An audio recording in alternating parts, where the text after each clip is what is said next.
தேடி வந்த கண்ணு குட்டினா இந்த சூரிய பலிக்கு செட்டில் விழுந்தது மாமே கண்ணை கட்டி கட்டில விட்டது சாமி சாமி சாமி சாராயத்து ஊத்து. இந்த காணொளி நான் போடுவதற்குரிய காரணம் யாரையும் விமர்சிப்பதற்காக இல்லை, ஒரு மாற்றத்தை ஏற்படுத்துவதற்காகத்தான் இந்த காணொளி. சமூக வலைத்தளங்களில் இந்த காணொளி நிறைய பேர் பகிர்ந்துட்டாங்க, நிறைய பேர் பார்த்துட்டாங்க. நான் இந்த காணொளி முதலாவது போடல, அதோட கலாச்சார உத்தியோகத்தர்கள் வரைக்கும் இந்த காணொளி பார்த்துருக்கிறாங்க.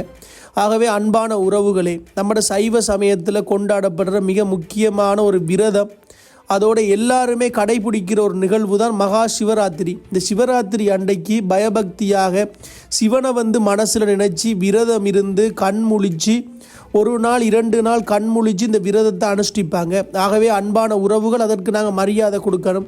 அதோட ஆலயங்களில் எப்பயுமே கலாச்சாரத்தை மீறி நடக்கக்கூடாது. சைவ சமயம்ன்றது ஒரு வெளிப்படையான மதம், ஒரு புறக்காரணிகள் நிறைய இருக்கிற ஒரு மதம். நிறைய ஃப்ரீடம் இருக்கி, நிறைய சுதந்திரம் இருக்கி. அந்த சுதந்திரத்தை பாழாக்கிடக்கூடாது. அந்த சுதந்திரம் நம்மட மதத்தில் பிறருக்கு இருக்கக்கூடிய, பிற மதத்தினர் பிற நாட்டவருக்கு இருக்கக்கூடிய மதிப்பை கெடுக்கக்கூடிய இருக்கக்கூடாது.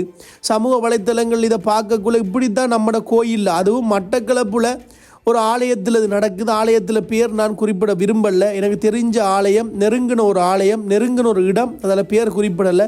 ஆனாலும் இப்படியான செயற்பாடுகள் இனி நடக்கக்கூடாது.